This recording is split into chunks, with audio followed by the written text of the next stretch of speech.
The phone call came at 3 in the morning, which should have been my first warning. Nothing good ever happens at 3 a.m. except overtime pay for night security guards like me, and I wasn't working that shift. "Jack, it's done." Sarah's voice was different, cold, efficient, like she was reading from a script. "I filed the papers today. We're getting divorced." I sat up in our king-sized bed, the same bed where we'd made love just 2 weeks ago, where she'd whispered that we'd work through our problems. The moonlight streaming through our bedroom window illuminated the empty space where she should have been sleeping. "Where are you, Sarah?" "That doesn't matter anymore. What matters is that you sign the settlement papers when they arrive. I'm being generous, Jack. More generous than you deserve." The line went dead. I stared at my phone, watching the call duration blink. 47 seconds. 15 years of marriage reduced to 47 seconds of legalese and false generosity. I'd been a fool, but I wasn't stupid. 3 months ago, my warehouse burned down. The fire investigators called it electrical, but I knew better. The timing was too convenient, coming just weeks after I'd started noticing Sarah's late nights and mysterious phone calls. My insurance adjuster, Derek Morrison, had been incredibly helpful throughout the claims process. Almost suspiciously helpful. Derek Morrison, who happened to be Sarah's longtime friend from college. Derek Morrison, who'd been handling our insurance policies for 5 years. Derek Morrison, who always seemed to know exactly what Sarah needed before she asked. But I had no proof, just the gut instincts of an ex-Marine who'd learned to smell trouble in the mountains of Afghanistan. So I did what any smart soldier does when outgunned. I retreated and regrouped. The settlement papers arrived by courier the next morning. Sarah was offering me $50,000 and my personal belongings in exchange for our house, her real estate business, and my silence about our irreconcilable differences. The warehouse insurance claim was still pending, but she assumed I'd get nothing after the business debts were settled. She assumed wrong. I signed the papers without reading them twice. Let her think she'd won. Let her think I was broken and desperate. While she was planning her new life with Derek, I was planning something else entirely. 2 weeks later, I was on a plane to Prague with a new passport, a clean bank account, and a very specific plan for revenge. Prague in October was exactly what I needed. Cold, gray, and anonymous. I rented a small apartment in Vinohrady, far enough from the tourist areas to blend in, but close enough to decent internet. My Czech was rusty, but my money spoke fluent international. The warehouse fire had been a masterpiece of amateur arson. Sarah and Derek thought they were clever, but they had made 3 critical mistakes. First, they used Derek's car to transport the accelerant, leaving tire tracks in the mud behind my building. Second, they disabled the security cameras for exactly 90 minutes, long enough to set the fire, but short enough to look like a system glitch. Third, and most importantly, they'd underestimated me. I'd been documenting their affair for months. Hotel receipts, restaurant bills, even photos of Derek's BMW parked outside Sarah's office during her supposed client meetings. But I'd kept it all to myself, waiting for the right moment to strike. The insurance claim was worth $2 million. Derek had convinced me to increase my coverage just 6 months before the fire, claiming it was smart business practice. Sarah had been pushing me to expand the warehouse, take on more inventory, increase our liability. They'd been planning this for almost a year. From my Prague apartment, I watched their social media feeds with growing amusement. Sarah posted photos of her new beginning, carefully cropped to hide Derek's presence. Derek shared inspirational quotes about taking chances and living authentically. They thought they were being subtle. 3 weeks after I left the country, Sarah posted a photo that made my blood boil and my heart sing simultaneously. She was wearing a white dress, standing next to Derek in a rented tuxedo, both of them grinning like teenagers who'd just gotten away with cheating on a test. The caption read, "Sometimes the best things in life are worth waiting for. Mr. and Mrs. Derek Morrison are ready for their new adventure." They'd gotten married. In Vegas, by the looks of the tacky chapel backdrop. Sarah had waited exactly 21 days after our divorce was finalized to marry her lover. The same lover who'd helped her burn down my business and steal my life. But I wasn't angry anymore. I was excited. Because now it was my turn to play. Tommy Chen had been my best friend since basic training. After the Marines, he'd gone into private security, specializing in corporate investigations and insurance fraud. When I called him from Prague, he listened to my story without interruption, then laughed so hard I thought he might choke. "Jack, you magnificent bastard. You let them think they won?" "Completely. Sarah thinks I'm broke and broken. Derek thinks he's a criminal mastermind. They have no idea what's coming. What do you need?" "A wedding gift. Something special for the happy couple?" Tommy flew to Boston the day before Derek and Sarah's reception. They were throwing a big party for friends and family who couldn't make it to Vegas, complete with catered dinner and open bar. Sarah had always loved being the center of attention. Tommy arrived at the reception wearing a borrowed suit and a wire so sophisticated it could pick up conversations from across a crowded room.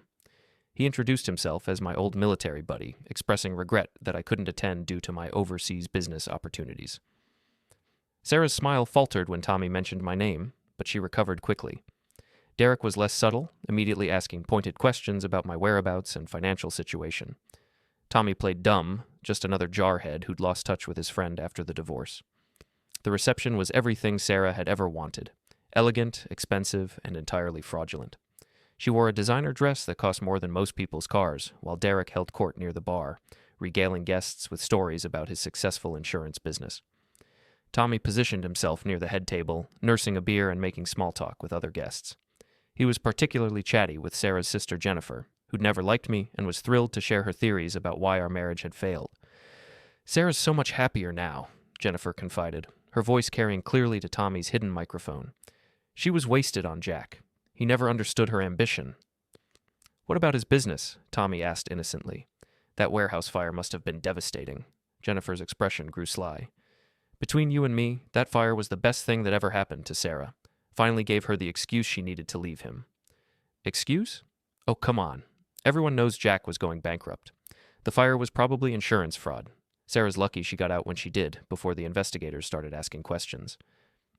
Tommy nodded sympathetically, encouraging Jennifer to continue. She was drunk and vindictive, the perfect combination for extracting information. "Derek's been so supportive through everything," Jennifer continued. "He's the one who convinced Sarah to increase Jack's insurance coverage last year. Smart thinking, considering what happened." The conversation was interrupted by the sound of Derek tapping his champagne glass, calling for attention. The reception fell quiet as he prepared to make a toast. "Ladies and gentlemen, thank you for celebrating with Sarah and me tonight. This has been a long time coming, and we're grateful for your patience and understanding during our journey to happiness." Tommy raised his glass with the rest of the crowd, his hidden camera recording every moment. "Sarah and I have been through some challenges this year," Derek continued, his arm around his new wife's waist. "But sometimes the best things in life require sacrifice. Sometimes you have to burn down the old to build something new." The crowd murmured appreciatively, assuming Derek was speaking metaphorically about leaving failed relationships behind. Tommy knew better. "So here's to new beginnings, fresh starts, and the courage to take what you deserve in life." As the crowd raised their glasses, Tommy leaned toward Jennifer and spoke just loud enough for his microphone to pick up clearly. Amazing how the fire at Jack's warehouse happened right before the divorce filing. The effect was immediate and devastating.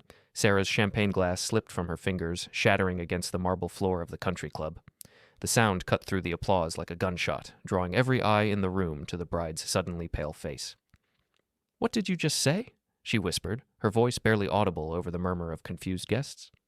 Tommy maintained his innocent expression, but his words carried across the suddenly quiet room. "I just said it's amazing how Jack's warehouse burned down right before you filed for divorce. Lucky timing for the insurance claim, right?" Derek's face went from celebratory pink to ash gray in the span of 3 seconds. His arm tightened around Sarah's waist, but she pulled away from him, staring at Tommy with growing horror. "Who are you?" Derek demanded, his voice cracking slightly. "How do you know about the warehouse?" "I told you, I'm Jack's old Marine buddy. We served together in Afghanistan. He mentioned the fire when we talked last month." Tommy's voice was casual, conversational, but his words hit like artillery shells. "Funny thing about timing, isn't it? The fire happens in August, Sarah files for divorce in September, and now you two are married in October, almost like it was planned." The wedding guests were starting to whisper among themselves, phones appearing in hands as people began recording the drama unfolding before them. Sarah's carefully orchestrated celebration was becoming a social media nightmare. "That's ridiculous," Sarah said, but her voice lacked conviction. "The fire was an electrical problem. The investigators confirmed it." "Did they?" Tommy pulled out his phone, scrolling through messages with theatrical concentration. "Because Jack mentioned something about new evidence. Security footage from a neighboring building that the investigators missed the first time around shows a BMW matching Derek's license plate in the area around midnight the night of the fire." Derek lunged forward, grabbing Tommy's arm. "You're lying. There's no footage." Tommy smiled, gently removing Derek's hand from his sleeve. "Maybe, maybe not. But Jack seemed pretty confident when he talked about it. Said he was working with some federal investigators now. Something about insurance fraud crossing state lines." Sarah made a sound like a wounded animal, her hand flying to her mouth. The color had completely drained from her face, and she was swaying slightly on her feet. Sarah, what's wrong? Jennifer approached her sister, concern replacing the earlier smugness in her voice. You look like you've seen a ghost. I need to sit down, Sarah whispered, but her legs gave out before she could reach a chair. Derek caught her as she collapsed, but the gesture looked more like damage control than husbandly concern. The country club's manager appeared at Derek's elbow, clearly uncomfortable with the scene unfolding in his establishment. Is there a problem here? Should I call a doctor? No, Derek said quickly. She's just overwhelmed. Wedding nerves, you know how it is. But the guests weren't buying it. Sarah's meltdown was too dramatic, too specific to be simple wedding stress, and Tommy's casual mentions of federal investigators and security footage had planted seeds of suspicion that were already beginning to sprout. Jennifer grabbed Derek's arm, her voice sharp with accusation. What is he talking about? What security footage? It's nothing, Derek insisted, but sweat was beading on his forehead despite the air conditioning. Some crazy conspiracy theory Jack's spreading because he's bitter about the divorce. Tommy laughed, the sound cutting and cold. Jack didn't seem bitter when we talked. Actually, he seemed pretty happy. Said something about justice finally being served, and about how patience is a virtue, especially when you're building a federal case. Sarah's breathing became rapid and shallow, and Derek realized they needed to get out of there before she said something incriminating. But as he tried to guide his new wife toward the exit, Jennifer blocked their path. I want to know what's going on, she demanded. Sarah, talk to me. What is this about security footage and federal investigators? The wedding guests had formed a loose circle around the drama, phones recording every moment. Sarah's perfect reception had become a viral video in the making, and there was no way to contain the damage. Please, Sarah whispered, looking directly at Tommy. What does Jack want? Tommy's smile was gentle, almost pitying. Want? I think he already has what he wants. Justice has a way of finding people, doesn't it? Even when they think they've gotten away with something. That's when Sarah started screaming. Sarah's screams echoed through the country club's marble-floored reception hall, a sound of pure terror that made several guests step back in alarm.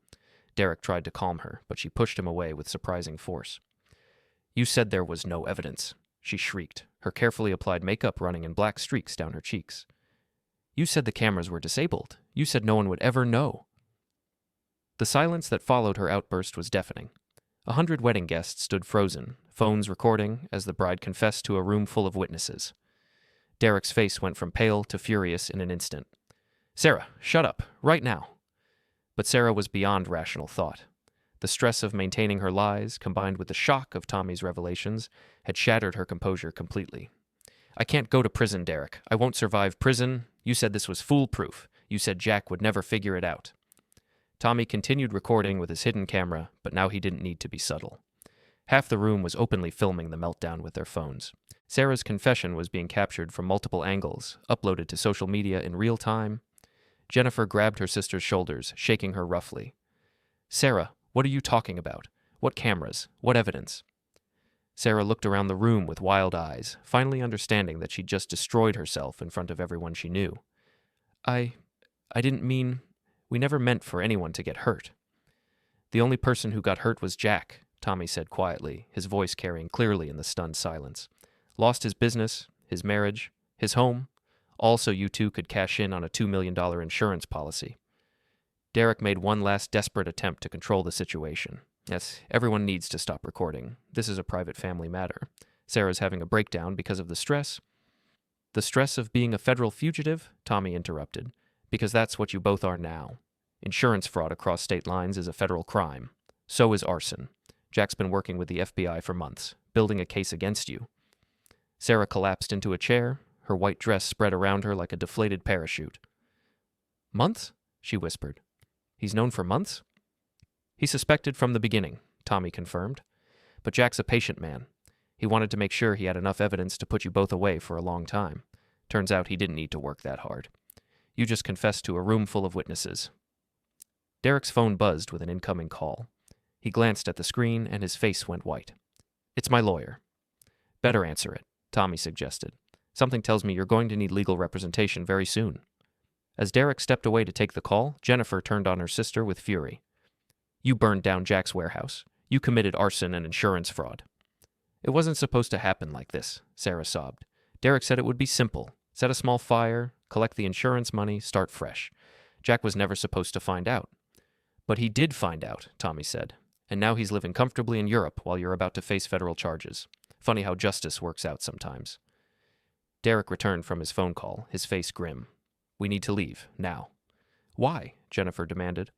What did your lawyer say? Derek's voice was barely a whisper. Federal agents are already at my office. They have warrants for our arrest. The country club erupted in chaos as guests realized they were witnessing the arrest of a bride and groom on their wedding day. Security guards appeared, trying to maintain order while people pushed forward to get better video footage. Sarah looked up at Tommy with desperate eyes. Please, tell Jack I'm sorry. Tell him I'll make this right. Tommy's expression was cold. Jack's not interested in your apologies, Sarah. He's interested in justice, and justice is what you're about to get. The sound of sirens grew louder outside the country club as federal agents arrived to arrest the newlyweds on charges of conspiracy, arson, and insurance fraud. The FBI agents who entered the country club looked like they'd stepped out of a crime drama, dark suits, serious expressions, and badges that made the wedding guests scatter like startled birds. Special Agent Rebecca Torres approached Derek and Sarah with practiced efficiency. Derek Morrison and Sarah Morrison, you're under arrest for conspiracy to commit insurance fraud, arson, and racketeering under federal law. Derek tried one last bluff. This is harassment. We haven't done anything wrong. Agent Torres smiled coldly. Mr. Morrison, we have recorded conversations, financial records, and security footage placing your vehicle at the scene of the arson. We also have testimony from your own wife, recorded by multiple witnesses just now. I'd suggest you save your denials for your lawyer. As the agents handcuffed the newlyweds, Tommy approached Agent Torres discreetly. Everything recorded clearly? Crystal clear, she confirmed quietly. Your friend Jack built one hell of a case. These two won't see freedom for years. The truth was even more elaborate than the wedding guests could have imagined. For the past 4 months, while Derek and Sarah thought they were living their perfect life, Jack had been systematically documenting their crimes with the help of federal investigators. The insurance fraud scheme went back almost 2 years.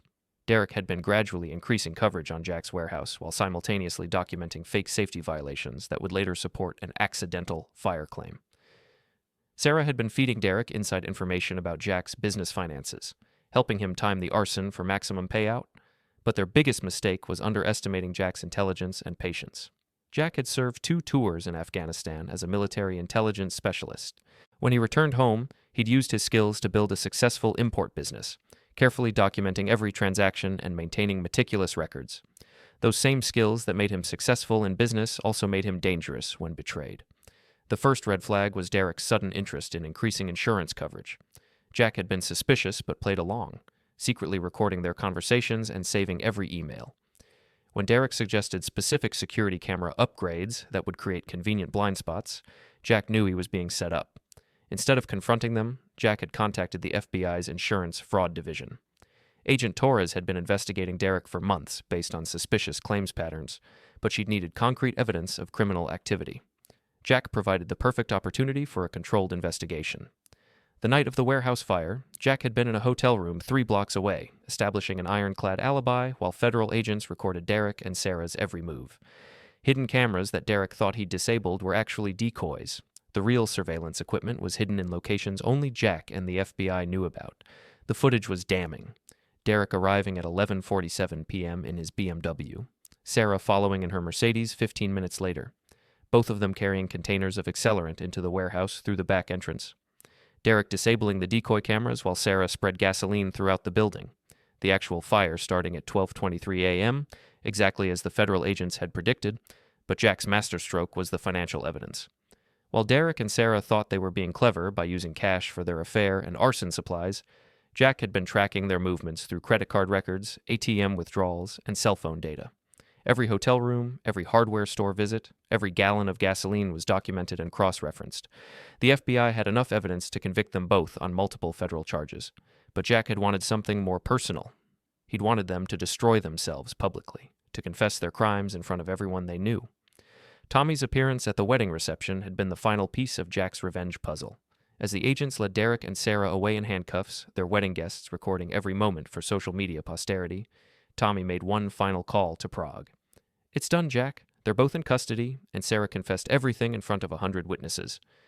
Jack's voice was calm, satisfied. How did she take it? About as well as you'd expect. Complete breakdown, screaming confessions, the works. Derek tried to keep it together, but he cracked when the agents mentioned the security footage. And the insurance money? Agent Torres says it'll be released to you within the week, plus damages for the criminal conspiracy. You're looking at about $4 million total. There was a long pause before Jack spoke again. $4 million and my freedom? Not a bad trade for a warehouse and a cheating wife. Tommy laughed. What's next for you? I'm thinking about expanding my business. Prague's nice, but I hear Vienna has excellent opportunities for import companies, especially companies owned by Americans with federal law enforcement connections. And Derek and Sarah? Jack's voice turned cold. They'll have plenty of time to think about their choices. Federal prison sentences for arson and insurance fraud typically run 7 to 10 years, assuming they don't get additional charges for the racketeering conspiracy. As Tommy ended the call, he looked around the country club's reception hall. Wedding decorations still hung from the ceiling, but the celebration had turned into a crime scene. Guests were being interviewed by federal agents, their phones confiscated as evidence. Sarah's perfect wedding had become the most expensive confession in Massachusetts history. 3 days after the wedding reception arrests, I was sitting in a Vienna cafe, reading American news coverage of the scandal on my laptop. The story had gone viral. Bride and groom arrested at wedding reception for arson and insurance fraud was trending on every social media platform.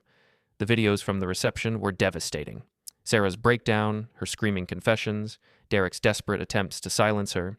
It was all there in high definition, viewed by millions of people around the world. Their names were permanently linked to one of the most spectacular public meltdowns in recent memory.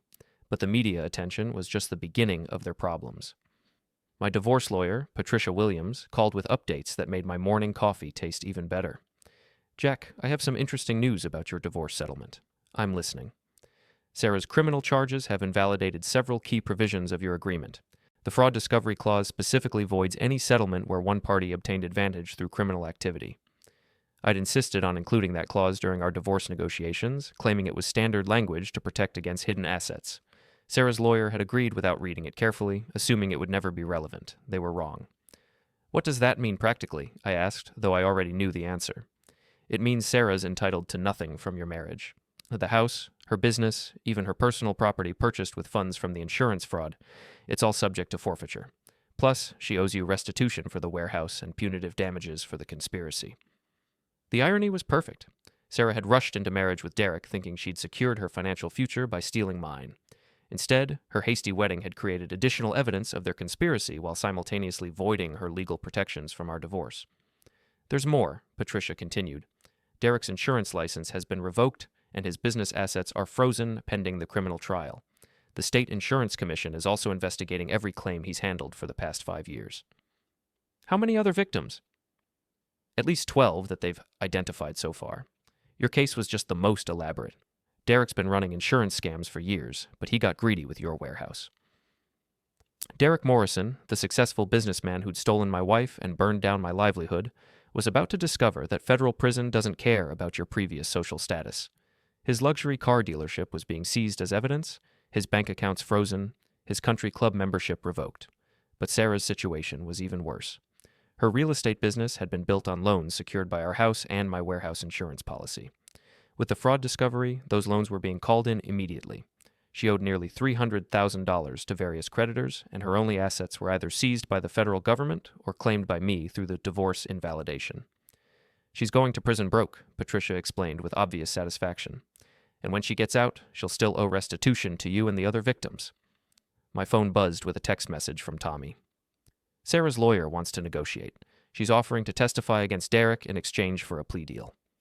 I wasn't surprised. Sarah had always been quick to abandon sinking ships, and Derek's ship was definitely sinking. But her testimony wouldn't help her avoid prison. It would just determine whether she served 8 years or 12. Let her testify, I texted back. But no plea deals. They both burn. The federal prosecutors agreed. They had enough evidence to convict both defendants without Sarah's cooperation, so her testimony was just additional insurance. Derek and Sarah would both face the maximum penalties for their crimes. That afternoon, I received a call from an unexpected source, Jennifer, Sarah's sister. Jack, I need to talk to you. I'm listening. Sarah asked me to call you. She wants to apologize, to explain why she did what she did. I laughed, the sound echoing off the cafe's stone walls. She can explain it to the federal judge at her sentencing hearing. She's my sister, Jack. She made a terrible mistake, but she's still family. She's a criminal, Jennifer. Oh, she burned down my business and stole $2 million. That's not a mistake. It's a felony conspiracy. Jennifer's voice cracked with emotion. She said to tell you she never meant for it to go this far. Derek convinced her that you'd never find out, that the insurance money would help everyone start fresh. The insurance money was never theirs to take, I said coldly, and Sarah knew exactly what she was doing when she helped plan the arson. She made her choice. What about forgiveness? What about mercy? What about justice? I countered. Sarah showed me no mercy when she was planning to destroy my life. Why should I show her any now? Jennifer was quiet for a long moment. Because you're a better person than she is. Maybe I was. But that man died in the warehouse fire, Sarah said. The man you're talking to now believes in consequences. I ended the call and ordered another coffee. Outside the cafe window, Vienna's morning traffic flowed past in orderly patterns. Everyone following the rules. Everyone respecting the system. It was a nice change from the chaos Sarah and Derek had created in their desperate attempt to cheat that system. My phone buzzed with another message from Tommy. Derek's lawyer wants to meet. Says his client has information about other insurance scams that might interest federal prosecutors.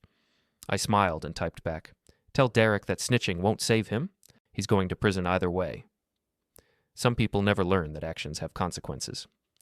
Derek was about to get a very expensive education in that fundamental truth. The call came at midnight Vienna time, which meant it was 6 p.m. in Boston. Agent Torres sounded tired, but satisfied. Jack, we've got some developments you need to know about. I'm listening. Derek and Sarah tried to flee the country this morning. They were arrested at Logan Airport with fake passports and one-way tickets to the Cayman Islands. I nearly choked on my wine. They tried to run? Gets better. Derek had transferred almost $800,000 to an offshore account yesterday, thinking he could access it from the islands. Problem is, we've been monitoring all his financial activity since the warehouse fire. The money transfer just added money laundering to his list of federal charges. The stupidity was breathtaking. Derek and Sarah had been out on bail pending trial, with strict orders not to leave Massachusetts. Their attempt to flee the country had just transformed them from white-collar criminals into international fugitives. What about the fake passports? Derek bought them from an undercover federal agent. We've been running a sting operation on passport fraud for 6 months. He literally bought fake documents from the FBI. I started laughing and couldn't stop. Derek Morrison, the criminal mastermind who'd thought he could outsmart everyone, had just purchased fake passports from the same federal agents who were investigating him for arson. There's more, Agent Torres continued. Sarah had a complete breakdown at the airport, started screaming about how this was all Derek's idea, how he'd forced her to participate in the arson. Airport security recorded the whole thing. More confessions? Detailed confessions. She described the entire conspiracy, named specific dates and locations, even admitted to lying during her initial FBI interview. Her lawyer's going to have a very difficult time explaining this to a jury. The federal case against Derek and Sarah had just become unwinnable for the defense. Between the security footage, the financial records, the recorded confessions, and now their failed escape attempt, any reasonable jury would convict them on all charges. When's the trial scheduled? Originally next spring, but the escape attempt changes everything. The judge revoked their bail and moved the trial date up to January. They'll be spending Christmas in federal detention. Perfect timing. Derek and Sarah would ring in the new year from jail cells, contemplating 7 to 10-year prison sentences while I celebrated my freedom in Europe. Agent Torres, I need to ask you something. Shoot. How long have you been investigating Derek? Almost 3 years. He first came to our attention when another insurance agent reported suspicious claim patterns. Derek's clients had an unusually high rate of accidental fires and thefts, always for maximum policy amounts. Other victims like me? 12 confirmed cases, probably more. Derek would identify financially struggling business owners, gradually increase their coverage, then arrange for accidents that would trigger large payouts. He'd take a percentage of the insurance money in exchange for his assistance. But my case was different. Completely different. With you, it was personal. Derek wanted your wife and your money, so he convinced Sarah to help him destroy your business and your marriage simultaneously. It was the most elaborate scheme we'd ever seen. The revelation was both satisfying and disturbing. Derek hadn't just been a criminal, he'd been a serial predator who'd destroyed dozens of lives over the years. My case had finally given federal investigators the evidence they needed to stop him permanently. What happens to the other victims? Restitution from Derek's seized assets, plus civil lawsuits against his insurance company for inadequate oversight. Some of them will recover their losses, others won't. but Derek will never be able to hurt anyone else. That night, I walked through Vienna's historic district, thinking about justice and revenge and the difference between them. For months, I'd been focused on making Derek and Sarah pay for their betrayal, but their crimes extended far beyond what they'd done to me. 12 other families had been destroyed by Derek's schemes. 12 other businesses burned or robbed or vandalized for insurance money. Dozens of other lives ruined by one man's greed and one woman's willingness to enable him. My revenge had accidentally delivered justice for people I'd never met. The next morning brought another call from Tommy with an update that made my coffee taste like victory. "Jack, you're not going to believe this. Derek's trying to blame everything on Sarah." "What do you mean?" "His new defense strategy is that Sarah was the mastermind, that she seduced him into the conspiracy to destroy her own marriage. He's claiming he was just a lovesick fool who got manipulated by a criminal genius." I started laughing again. "Sarah? A criminal genius?" "That's what his lawyer's arguing. Says Derek was an innocent insurance agent until Sarah convinced him to help her commit fraud. Claims she threatened to falsely accuse him of sexual harassment if he didn't cooperate. The defense strategy was desperate and insulting, but it revealed something important about Derek's character. When facing consequences for his actions, he immediately tried to destroy the woman who'd trusted him. Sarah was about to learn what kind of man she'd actually married. How's Sarah taking it? About as well as you'd expect. Her lawyer says she's willing to testify against Derek now, provide details about all his other insurance scams in exchange for a reduced sentence. Will the prosecutors take the deal? Probably not. They don't need her testimony to convict Derek, and her credibility is shot after all the public confessions. But watching them destroy each other is pretty entertaining. Derek and Sarah's marriage was imploding in real time, their mutual betrayal playing out in federal court documents and legal filings. The love affair that had cost them everything was ending with accusations, recriminations, and desperate attempts to save themselves at each other's expense. It was almost poetic.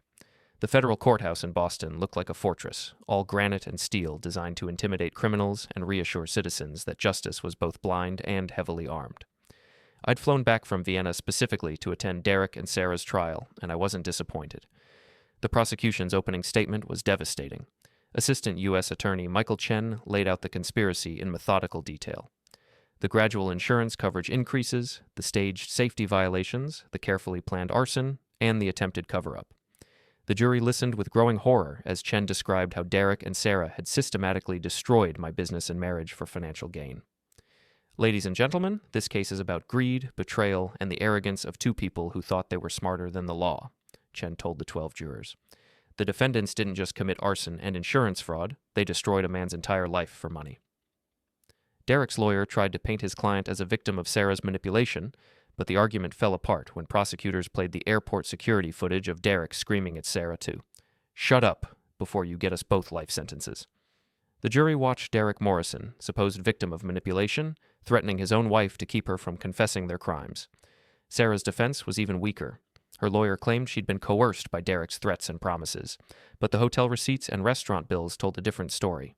Sarah had been planning their affair and the insurance fraud for almost 2 years, documenting every detail in emails and text messages that federal investigators had recovered.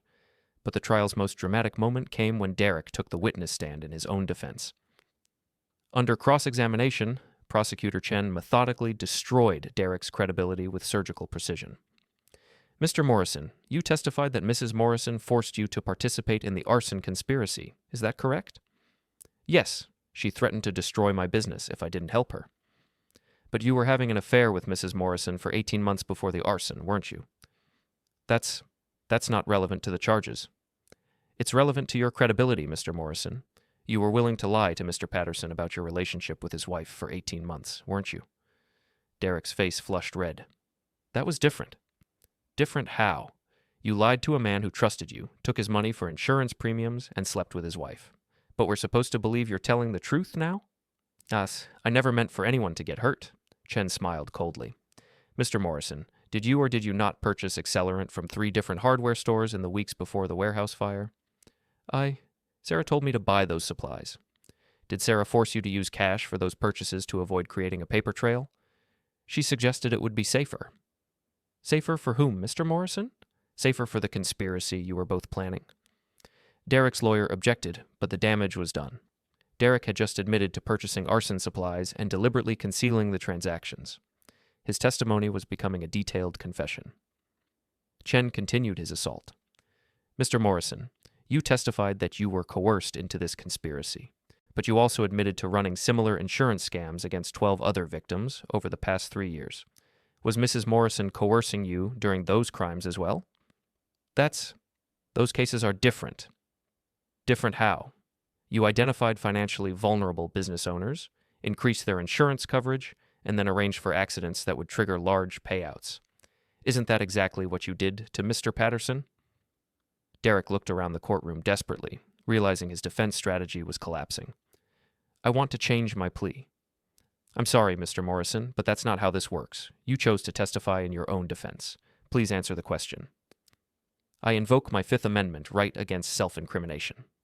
Judge Patricia Williams looked disgusted. Mr. Morrison, you can't invoke the Fifth Amendment in the middle of your own testimony. You waived that right when you chose to take the stand. Answer the prosecutor's question. Derek's shoulders slumped in defeat. Yes, I ran insurance scams against other victims, but Sarah's case was different because I loved her. The courtroom erupted in murmurs. Derek had just confessed to multiple federal crimes while trying to defend himself against charges related to those same crimes. Chen pressed his advantage. So, you're admitting that you're a career criminal who specializes in insurance fraud? I'm admitting that I made mistakes. Mistakes? Mr. Morrison, you destroyed 13 businesses and countless lives for money. Those aren't mistakes. Those are choices. When Derek finally stepped down from the witness stand, his own testimony had provided enough evidence to convict him on every charge.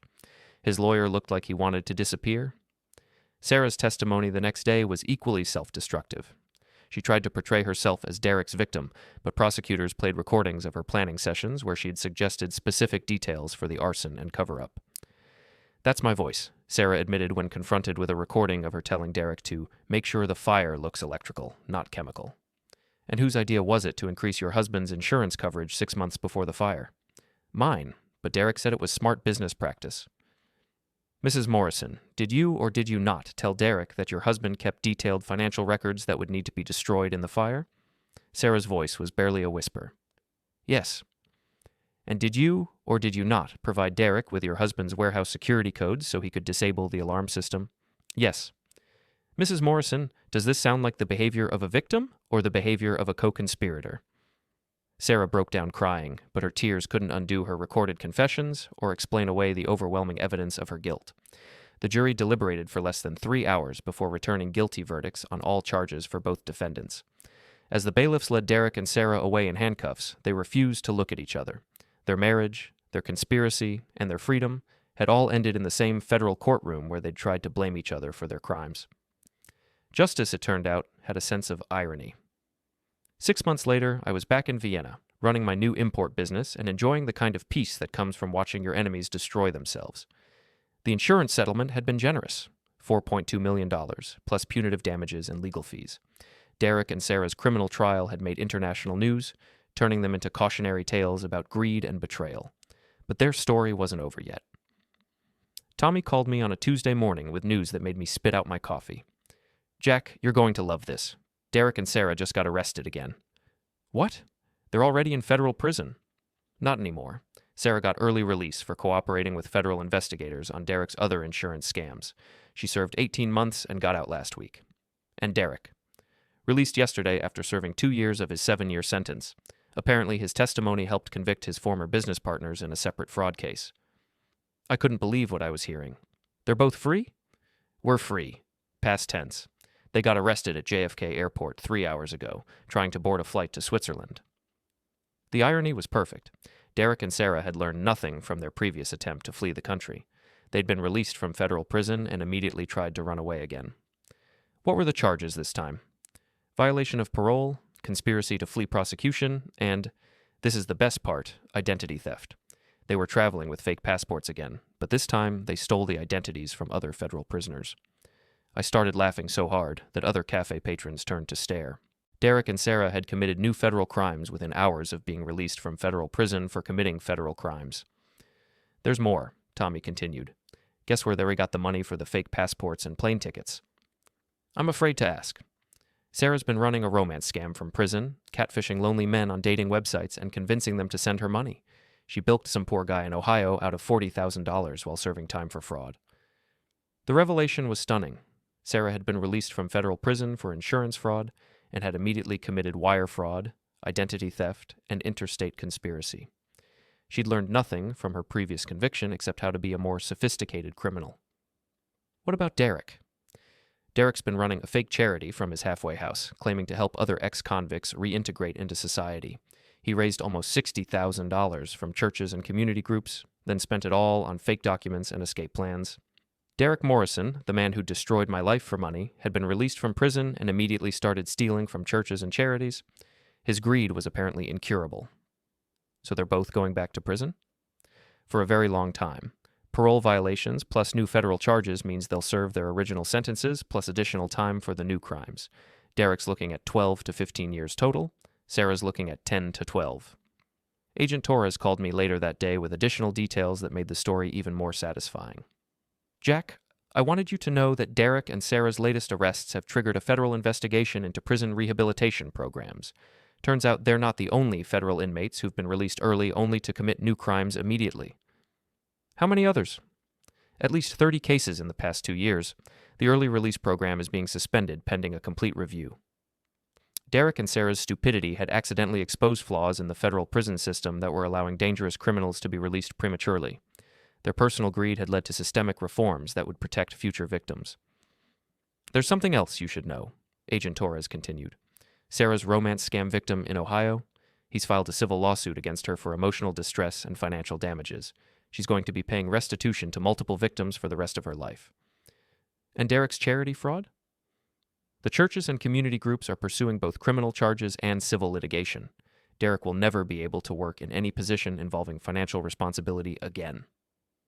The phone calls and updates continued throughout the day, each one adding new details to Derek and Sarah's spectacular failure to learn from their mistakes. Jennifer, Sarah's sister, called to ask if I felt any satisfaction from her sister's latest arrest. Jennifer, I stopped thinking about Sarah years ago. She's a criminal who keeps committing crimes. That's not my problem anymore. But don't you feel sorry for her? She's going to spend the next decade in federal prison? I feel sorry for her victims, I replied. The man in Ohio who thought he'd found love and got robbed instead. The church congregations who donated money to help ex-convicts and got scammed by one. Sarah chose to be a predator. Predators belong in cages. She's still my sister. She's a stranger who happens to share your DNA. The Sarah you grew up with died the night she helped Derek burn down my warehouse. The person in prison now is just a criminal who wears her face. That evening, I walked through Vienna's historic district, thinking about justice, redemption, and the choices that define us. Derek and Sarah had been given second chances after their release from prison. Instead of using those chances to rebuild their lives honestly, they'd chosen to commit new crimes against new victims. Some people never learn. Some people can't be saved. But some people, like me, learn to build new lives in new places, surrounded by beauty and possibility instead of betrayal and greed. My phone buzzed with a final message from Tommy. Derek and Sarah's mugshots from today's arrest are already going viral. Her prison to airport is trending on Twitter. I smiled and put my phone away. Derek and Sarah had become internet memes, their faces forever associated with spectacular criminal stupidity. It was a fitting end to their story of greed and betrayal. The second federal trial of Derek and Sarah Morrison was even more devastating than the first. This time, there were no desperate defense strategies or attempts to blame each other. Just two career criminals facing the inevitable consequences of their choices. I flew back to Boston for the sentencing hearing, curious to see how they'd aged during their brief taste of freedom and subsequent rearrest. The answer was not well. Derek had gained 40 pounds and lost most of his hair. The confident, flashy car dealer who'd stolen my wife was gone, replaced by a broken man in an orange jumpsuit who couldn't make eye contact with anyone in the courtroom. Sarah looked even worse. Prison had hardened her features and added lines around her eyes that made her look decades older. The beautiful, ambitious real estate agent I'd once loved was now a hollow-eyed criminal facing a decade behind bars. Judge Patricia Williams had no patience for either defendant. Mr. Morrison and Mrs. Morrison, you were both given the extraordinary gift of early release from federal prison. Instead of using that opportunity to rebuild your lives and make amends for your crimes, you immediately began victimizing new people. Derek's lawyer tried to interrupt with a plea for mercy, but Judge Williams cut him off. Mr. Morrison, in the 18 months since your release, you've defrauded churches, charities, and community organizations out of nearly $60,000. You've violated every term of your parole and shown complete contempt for the law and the people who tried to help you. She turned to Sarah with equal disgust. Mrs. Morrison, you used your time in federal prison to learn new ways to commit fraud. You victimized a lonely, vulnerable man who thought he was helping someone in need. You stole his money, his trust, and his faith in human decency.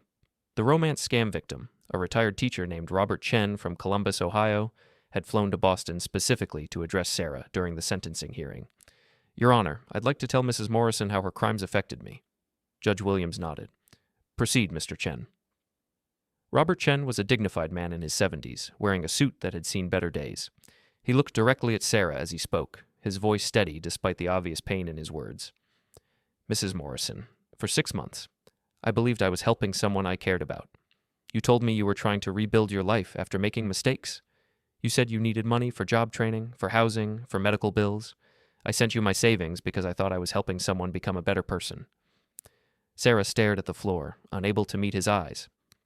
But you were never trying to become better, were you? You were just looking for new people to hurt. You took my money, but more than that, you took my ability to trust other people. At 73 years old, you taught me that kindness is just another word for vulnerability. Robert Chen's statement was devastating in its quiet dignity. Here was a man who tried to help someone in need, only to discover that his compassion had been weaponized against him. Mrs. Morrison, I hope your time in prison teaches you something that your previous incarceration clearly didn't. Other people are not resources for you to exploit. They're human beings who deserve better than to be victims of your greed. When Mr. Chen finished speaking, the courtroom was silent except for the sound of Sarah crying. Judge Williams announced the sentences with clinical precision. Mr. Morrison, you are sentenced to 14 years in federal prison, followed by 5 years of supervised probation. You will pay full restitution to all victims of your charity fraud, and you are permanently barred from any position involving financial responsibility. Derek's knees buckled, and his lawyer had to steady him. Mrs. Morrison, you are sentenced to 12 years in federal prison, followed by 5 years of supervised probation. You will pay full restitution to Mr. Chen and any other victims of your romance scam, and you are permanently barred from using any internet-connected device without federal supervision. Sarah's wail of despair echoed through the courtroom. But Judge Williams wasn't finished. I want both defendants to understand something. You were given second chances that many criminals never receive. You chose to waste those chances by immediately victimizing new people. The court has no sympathy for your current situation because you created it through your own choices. As the bailiffs led Derek and Sarah away for the final time, I felt something I hadn't experienced since the night my warehouse burned down. Complete closure. Derek Morrison and Sarah Morrison would spend the next 12 to 14 years in federal prison, followed by years of supervised probation and financial restitution. They would be elderly when they were finally released, broken by the system they'd tried to cheat. Meanwhile, I was 38 years old, financially secure, and living in one of the most beautiful cities in the world. I'd built a new business, made new friends, and learned to trust my instincts about people. Derek and Sarah had tried to destroy my life, but they'd accidentally given me something better, the motivation to build a life they could never touch. Outside the courthouse, Tommy and I grabbed lunch at a seafood restaurant overlooking Boston Harbor. So, what's next for you, Jack? Back to Vienna. I've got a shipping contract with a Czech crystal manufacturer that should keep me busy for the next few years. Any regrets about how this all played out? I thought about the question while watching boats navigate the harbor. Regrets? No. Derek and Sarah made their choices, and they're living with the consequences. I made different choices, and I'm living with different consequences.